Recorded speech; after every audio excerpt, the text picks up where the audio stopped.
هتصدقني لو قلتلك ان في لاعب مصري رونالدو قال عليه مثلي الاعلى ونفسي ابقى زيه؟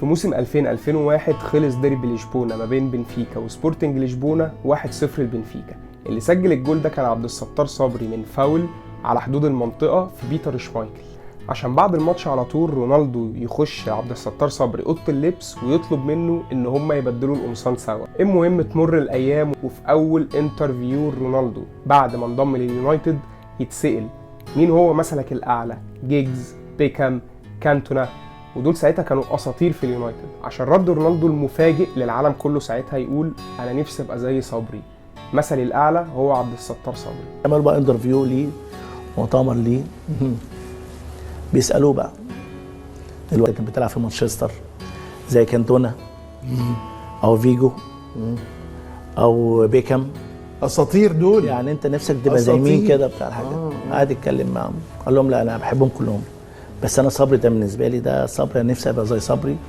صبري ده بالنسبه لي حاجه كبيره، انا نفسي لعيب كبير وانا نفسي ابقى زيه بتاع صبري. الله، بينا اصحاب جدا انا وكريستيانو، حتى لما راح مانشستر بقيت بتابعه وبروح على طول الماتشات هناك. بينا اصدقاء. رونالدو كان بيعشق عبد الستار صبري لدرجه انك لو بصيت على كل المهارات اللي رونالدو كان بيعملها اول ما راح اليونايتد هتلاقيها هي نفس المهارات اللي كان بيعملها عبد الستار صبري في بنفيكا من 7 أو 8 سنين قبل ما رونالدو اصلا ما يفكر يعملها. عامه مش هي دي المفاجاه بس، في ماتش من ماتشات بنفيكا في الدوري البرتغالي حضر بيليه وايزيبيو من المدرجات. الماتش ده عبد الستار صبري اخد الكوره من 18 بنفيكا، لم الفرقه كلها بالحارس وسجل جول عالمي.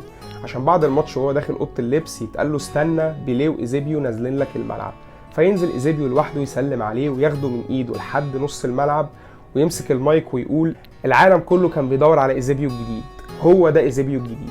ومن يوميها بقى لقب عبد الستار صبري في البرتغال ايزيبيو الصغير. حتى لو فتحت اي ماتش لبنفيكا في الوقت ده بتعليق برتغالي، لما الكوره كانت بتيجي لعبد الستار صبري هتلاقي المعلق بيقول ايزيبيو ايزيبيو ايزيبيو. فانت لو متعرفش، عبد الستار صبري من المواهب العظيمه اللي عدت على تاريخ مصر. لولا الاصابات ولولا ان هو ما كانش واخد حقه اعلاميا بسبب ان هو كان خارج من نادي مش جماهيري، كان زمانه دلوقتي من احسن اللعيبه اللي جت في العالم في الوقت ده. طبعا ما تنساش دي كانت دقيقه بس، القصه لسه ما خلصتش.